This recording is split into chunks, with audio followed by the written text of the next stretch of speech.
Alhamdulillah, segala puja dan puji hanya milik Allah subhanahu wa ta'ala. Salawat dan juga salam hadiahkan kepada Rasul kita Nabi besar Muhammad sallallahu alaihi wa ala alihi wasallam. Ma'asyiral muslimin yang dimuliakan Allah subhanahu wa ta'ala, alhamdulillah di pagi hari ini kita bisa kembali berkumpul di Masjid Nidaul Ilmi, dan sebagaimana faedah pagi ini kita akan menjelaskan beberapa amalan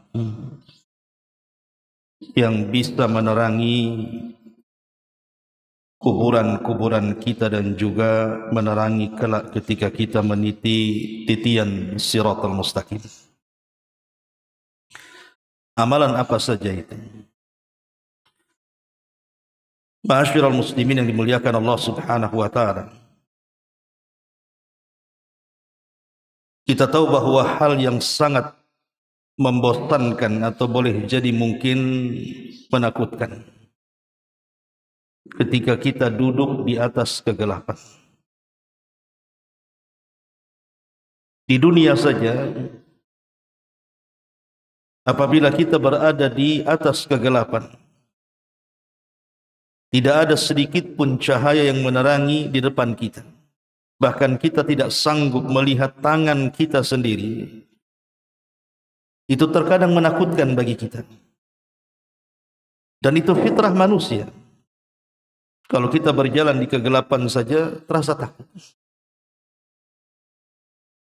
Bagaimana kalau kegelapan ini menimpa kita di dalam kuburan kita? Atau bahkan kelak pada hari kiamat ketika kita meniti titian Siratal Mustaqim. Tentu ini hal yang sangat menakutkan sekali. Makanya kenapa kemudian kalau kita menceritakan tentang hadis, bagaimana dahsyatnya orang-orang yang berada di alam barzah itu. Ketika kita berada di kuburan, kemudian datang orang yang akan menemani kita, bercanda dengan kita, berbicara dengan kita, ngobrol dengan kita, tanpa terasa kemudian kiamat pun menjelang dan akan terjadi. Maka orang ini memberitahu kita. Maka kemudian orang yang ada di kuburan itu bertanya, siapa kamu? Kenapa kamu datang kepadaku dengan wajah yang sangat indah? Kemudian dia pun mengatakan, ana amaluka salih, sayalah amal saleh. Maka ketika kemudian dia mengatakan seperti itu, maka orang yang ada di kuburan ini mengatakan, Rabbi aqimis sa'ah hatta arji'a ila ahli wa mali. Ya Rabb, kalau begitu tegakkan hari kiamat agar aku bisa kembali kepada harta dan keluargaku. Artinya bahwa orang-orang yang didatangi orang-orang yang didatangi manusia yang sangat indah ini karena mereka punya amal saleh. Bagaimana dengan orang-orang yang tidak punya amal saleh kemudian masuk ke dalam kuburan? Maka kondisinya sangat menakutkan dan sangat dahsyat sekali. Karena kuburan akan gelap baginya, ditutup pintu surga, dibuka pintu neraka pula, kemudian dimasukkan berbagai macam azab kubur kepadanya. Begitu juga di atas titian Siratal Mustaqim. Disebutkan dalam sebuah hadis dari Abdullah ibn Mas'ud radhiyallahu an, di mana beliau mengatakan, yajma'ullahu an-nas yaumal qiyamah. Allah akan mengumpulkan manusia pada hari kiamat. Sampai dia mengatakan, faminhum man yu'ta nuruhu mithlal jabal. Di antara mereka yang diberikan cahaya seperti gunung. Wa minhum man yu'ta nuruhu fawqa dzalik, atau mungkin di antara mereka yang diberikan cahaya di atas itu. Karena begini, ikhwatu fiddin, muliakan Allah Azza wa Jalla, apabila manusia selesai melaksanakan hisab, semua manusia sudah dihisab, maka manusia akan dihadapkan di atas titian siratal mustaqim, dan disitulah Allah gelapkan segelap-gelapnya. Tidak ada cahaya sedikit pun. Lah orang-orang yang beriman ketika itu diberikan cahaya. Ada cahaya seperti gunung bahkan di atas itu, sehingga mereka bisa meniti titian siratal mustaqim dengan cahaya yang Allah anugerahkan kepada mereka. Karena titian siratal mustaqim ini disebutkan dalam sebuah athar, itu lebih halus dibandingkan rambut, lebih tajam dibandingkan pedang, dan dia bergerak-gerak seperti ular, dan licin dan bisa menggelincirkan. Hanya orang-orang yang beriman yang sanggup untuk melewatinya. Ma'asyiral muslimin yang dimuliakan Allah Azza wa Jalla, dari sinilah kita perlu mengenal amalan apa saja yang bisa menjadikan kita mendapatkan cahaya dalam kuburan kita dan mendapatkan cahaya ketika kita meniti titian siratal mustaqim. Yang pertama, ma'asyiral muslimin yang dimuliakan Allah Subhanahu wa taala, membaca doa saat kita berangkat ke masjid. Jadi ketika antum berjalan dari rumah menuju masjid untuk melaksanakan salat, di situ ada doa yang dikeluarkan dari Imam Muslim dan juga Abi Dawud yang dianjurkan untuk kita baca. Karena zikir ini bisa menerangi kita dalam kuburan kita. Apa lafadznya? Nabi SAW mengajarkan, Allahumma ij'al fi qalbi nura, wa fi basari nura, wa fi sam'i nura, wa an yamini nura, wa an yasari nura, wa fawqi nura, wa tahti nura, wa amami nura, wa khalfi nura, waj'al li nura.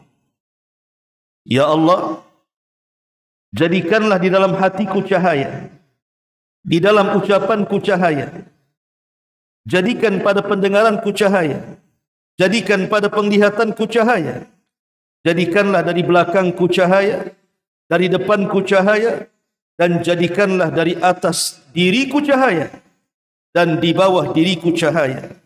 Ya Allah, berikanlah kepadaku cahaya, dan jadikanlah aku cahaya. Sebagian para ulama mengatakan, apa yang dimaksud cahaya di sini? Ada yang mengatakan maksudnya doa ini ketika kita melangkahkan kaki dari rumah ke masjid meminta cahaya kepada Allah Subhanahu wa taala, maksudnya kita meminta agar Allah menjaga kita di dunia dari kemaksiatan kepada Allah Azza wa Jalla dan mendekatkan kita dari ketaatan kepada Allah. Ini satu pendapat. Pendapat yang lain mengatakan maksudnya, bal huwa nurun yarzuquhu Allahu iyyahu yaumal qiyamah. Yang dimaksud cahaya di sini adalah cahaya yang Allah rizkikan kepada seorang hamba yang membaca doa ini kelak pada hari kiamat. Jadi bisa diartikan maksudnya cahaya di dunia, maksudnya hidayah, dan bisa diartikan cahaya di sini artinya cahaya kelak pada hari kiamat. Ini yang pertama. Kita membaca doa dari rumah ke masjid dengan doa Allahumma ij'al fi qalbi nura, wa fi basari nura, wa fi sam'i nura, wa an yamini nura, wa an yasari nura, wa fawqi nura, wa tahti nura, wa amami nura, wa khalfi nura, waj'al li nura. Yang kedua, membaca doa 3 kali dibaca selepas salat dan 3 kali dibaca sebelum tidur. Doa ini diisyaratkan dari sahabat Abdullah ibn Umar radhiyallahu anhum. Jadi doa ini adalah perbuatan sahabat. Tapi tidak mungkin seorang sahabat melakukan sebuah amalan kalau tidak ada contohnya dari Nabi. Karena mereka murid-murid Nabi SAW langsung talaki dengan Rasul. Dan ada sebuah kaidah bahwa laisal khabaru kal mu'ayana. Kabar itu berbeda dengan melihat langsung. Kita ini hanya mendapatkan kabar saja. Rasul bersabda begini-begini, itu kabar namanya. Tapi sahabat itu melihat langsung dengan kedua mata mereka bagaimana Nabi SAW bicara, bagaimana Rasul SAW bergerak, bagaimana Rasul bermuamalah, bagaimana Rasul berakhlak, bagaimana Rasul mengajarkan ajarannya kepada mereka langsung dengan kedua mata mereka dan kedua telinga mereka. Jadi tidak mungkin seorang sahabat mengamalkan sebuah amal yang tidak dicontohkan dari Nabi. Disebutkan dalam riwayat Ibnu Abi Syaibah dalam musannafnya dengan sanad yang sahih dari Abdullah ibn Umar radhiyallahu anhu. Apa kata beliau? Man qala dubura kulli salatin wa idza akhadha majja'ahu. Barang siapa yang membaca zikir ini selepas salat minimal 3 kali atau dibaca sebelum tidur 3 kali. Apa lafadznya? Allahu akbar kabira adada syaf'i wal watri. Saya ulang. Allahu akbar kabira adada syaf'i wal watri wa kalimatillahi tammati tayyibatil mubarakat la ilaha illallah. Allahu akbar kabira. Allah yang maha besar. Adad asy-syaf'i wal watr, sebanyak makhluk baik yang ganjil ataupun yang genap. Ada yang mengatakan syaf'i di sini artinya al-khaliq Allah. Ada yang mengatakan asy-syaf'i itu artinya makhluk semuanya, dan al-watr ganjil di sini maksudnya Allah, karena Allah kan ganjil satu. Dan semua makhluknya tidak ada yang ganjil. Semua makhluk itu pasti genap. Karena makhluk itu berpasang-pasangan. Makanya ada laki-laki, ada perempuan, ada siang, ada malam, ada bumi, ada langit. Manusia, makhluk itu berpasang-pasangan, tidak ada yang ganjil. Yang ganjil itu hanya Allah. Wa kalimatillahi tammati, dan kalimat-kalimat Allah yang sempurna, at-tayyibat yang baik, al-mubarakat yang penuh berkah. La ilaha illallah, tidak ada zat yang berhak disembah kecuali Allah. 3 kali saja. Ini kan singkat kalimatnya. Allahu akbar kabira adada syaf'i wal watri wa kalimatillahi tammati tayyibatil mubarakat la ilaha illallah.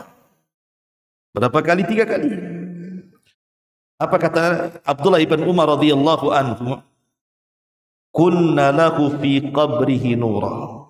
Kalau kita baca ini, maka Allah akan berikan cahaya dalam kuburnya. Wa 'alal jisri nura, dan Allah akan berikan cahaya di atas titian siratal mustaqim. Wa 'alas sirati nura, dan di atas sirat cahaya, hatta yudkhilannahul jannah atau yadkhulal jannah, sampai Allah masukkan dia ke dalam surga. Ringan kalimat, tapi lihat faedahnya. Ma'asyiral muslimin yang dimuliakan Allah Subhanahu wa taala, ini yang kedua. Yang ketiga, melangkahkan kaki ke masjid saat melaksanakan salat subuh dan isya. Saat melaksanakan salat subuh dan salat isya. Nabi SAW mengatakan dalam sebuah hadis, kata Nabi SAW, basyaril masyaina fi dhulami ilal masajid bin nuri tami yaumal qiyamah. Beri kabar gembira kepada orang-orang yang melangkahkan kaki-kaki mereka di saat gelapnya dunia menuju masjid-masjid Allah. Mereka akan mendapatkan cahaya yang sempurna pada hari kiamat. Para ahli hadis mengatakan bahwa maksudnya pada kegelapan dunia ketika kaki mereka dilangkahkan ke masjid, maksudnya adalah melaksanakan salat isya dan melaksanakan salat subuh. Karena dua salat ini dilangkahkan ketika langit gelap. Ketika langit gelap, inilah salat isya dan subuh. Dan inilah dua salat yang paling berat dilakukan orang munafik. Orang munafik berat melakukan salat isya berjamaah dan salat subuh berjamaah. Tapi orang-orang yang beriman tahu keutamaan.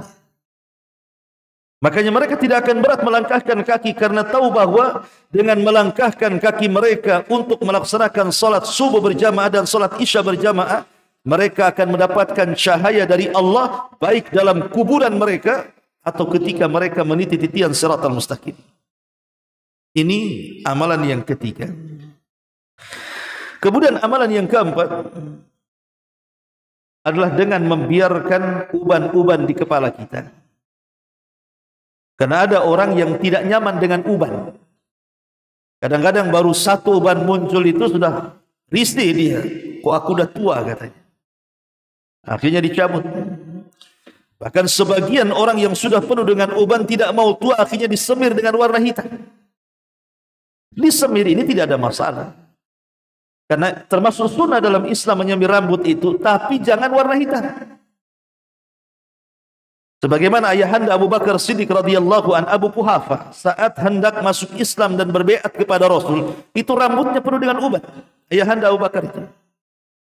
Maka Rasul memerintahkan Abu Bakar untuk menghena rambutnya, mengganti warna rambutnya, kata Rasul, tapi hindari warna hitam. Akhirnya kemudian Abu Bakar pun menyemir rambut ayahnya dengan warna selain daripada hitam, kemudian datang menghadap Rasul dan berbaiat. Kemudian dia pun mengucapkan dua kalimat syahadat setelah Fathu Makkah. Abu Bakar ketika masuk Islam, ayahnya dia menangis. Kenapa menangis? Bukankah itu hari bahagia? Harusnya tertawa dan tersenyum. Rupanya Abu Bakar Siddiq radhiyallahu anhu tidak mau senang sendirian. Dia ingin melibatkan Rasul dalam kesenangannya. Sehingga dia mengatakan di hadapan Rasul, "Ya Rasulullah, kalau seandainya tangan yang masuk Islam ini bukan tangan ayahku, tapi tangan pamanmu Abu Talib, itu lebih aku senangi," katanya. Karena tahu Rasul sedih ketika meninggal Abu Talib mati kafir.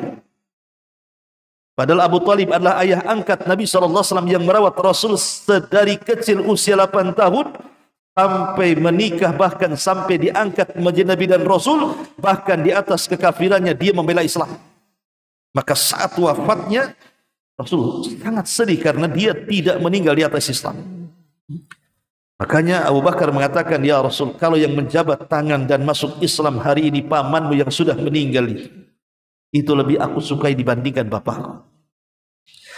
Ma'asyiral muslimin yang dimuliakan Allah Subhanahu wa taala, kata Nabi sallallahu alaihi wasallam, "Man syaba syaibatan fil Islam kanat lahu nuran yaumal qiyamah."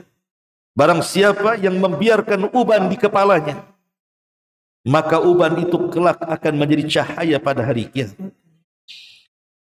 Karena uban sendiri, ikhwatu fiddin, itu bisa mengingatkan kepada kematian kita. Dan bisa mengingatkan kepada usia kita. Orang kalau tidak ada ubannya merasa muda, akhirnya tidak teringatkan dalam kehidupannya.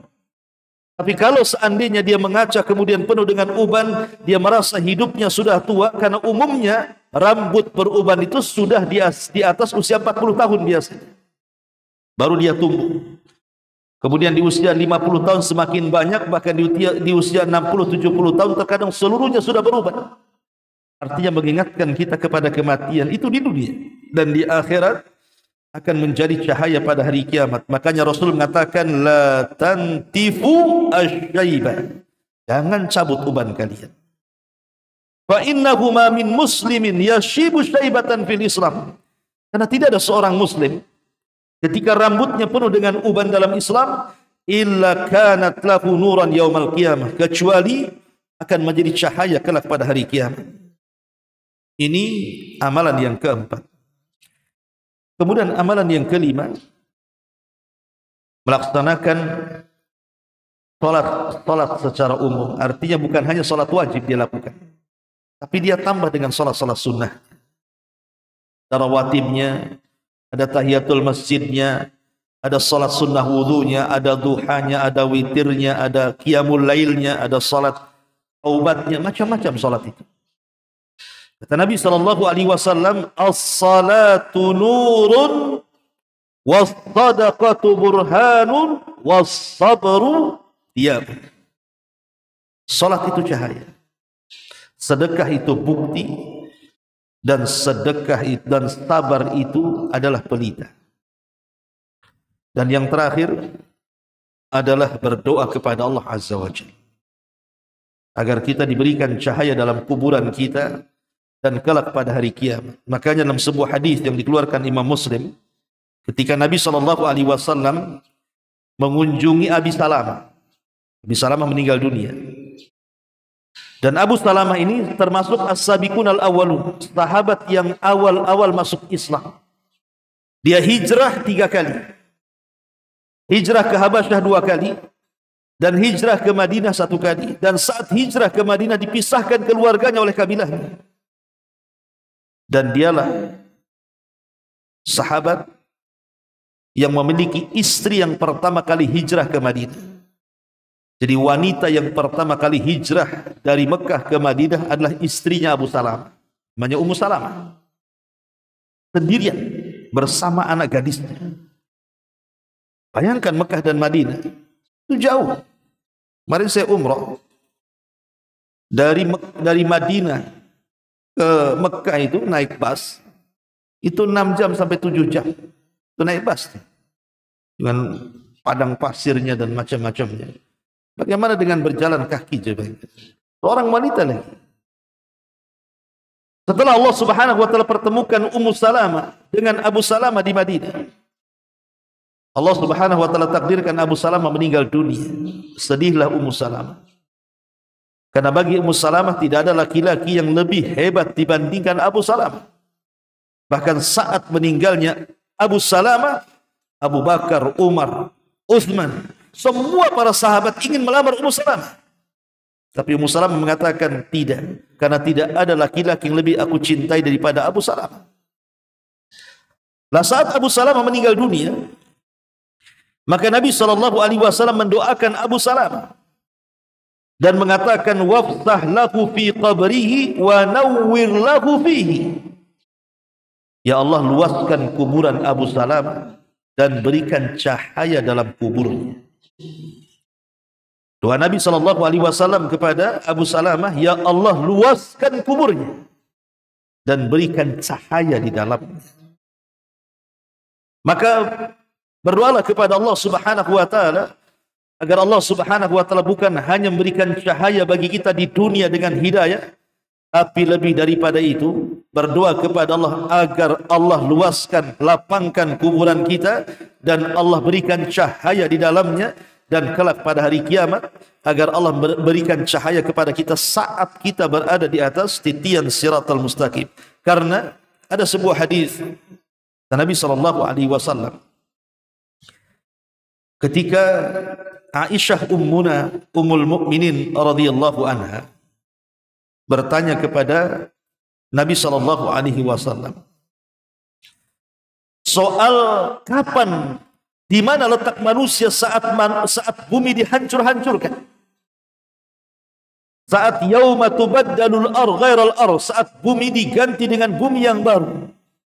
Maksudnya bukan bumi yang kita pijak ini dihilangkan, kemudian Allah ciptakan bumi yang baru dan menjadi padang mahsyar, bukan itu maksudnya. Maksudnya ayat yang mengatakan yauma tubaddalul ardh ghairal ardh, pada hari ketika bumi yang kita pijak diganti dengan bumi yang baru, maksudnya diganti bentuknya. Sekarang kan bumi ini bentuknya bulat, ada yang mengatakan seperti telur. Tapi kelak pada hari kiamat bumi ini akan dihancur-hancurkan oleh Allah Azza wa Jalla. Lautnya akan ditumpahkan, gunungnya akan dihancurkan, tidak ada yang meninggi, tidak ada yang merendah, tidak ada bukit, tidak ada lembah, semua rata. Itu yang disebut dengan hamparan bumi. Jadi bumi akan dihamparkan, tidak dalam bentuk bulat lagi. Kenapa? Supaya menampung semua manusia yang meninggal sejak Adam sampai yang terakhir mati. Sebab kalau bumi ini bulat maka akan sempit. Tapi kalau dihamparkan itu akan semakin luas lagi. Lah Ummul Mukminin radhiyallahu anha bertanya kepada Nabi SAW, aina yakunun nas yauma tubaddalul ardh ghairal ardh. Di mana manusia ketika bumi dihancur-hancurkan? Ketika kiamat dikiamatkan itu di mana manusia? Ya Rasulullah. Maka Nabi SAW mengatakan, hum fi dhulmati dunal jisri. Mereka berada di atas kegelapan, di atas titian siratal mustaqim. Artinya pada hari itu manusia akan mengalami kegelapan yang luar biasa. Dan disitulah kita berhajat kepada cahaya. Lah amalan-amalan tadi itulah yang disebutkan para ulama sebagai amalan-amalan yang bisa menerangi kita kelak dalam kuburan kita. Wallahu a'lam bishawab. Mudah-mudahan manfaatnya. Subhanaka wa bihamdika asyhadu an la ilaha illa anta astaghfiruka wa atubu ilaik. Allahu ta'ala a'lam. Assalamualaikum warahmatullahi wabarakatuh.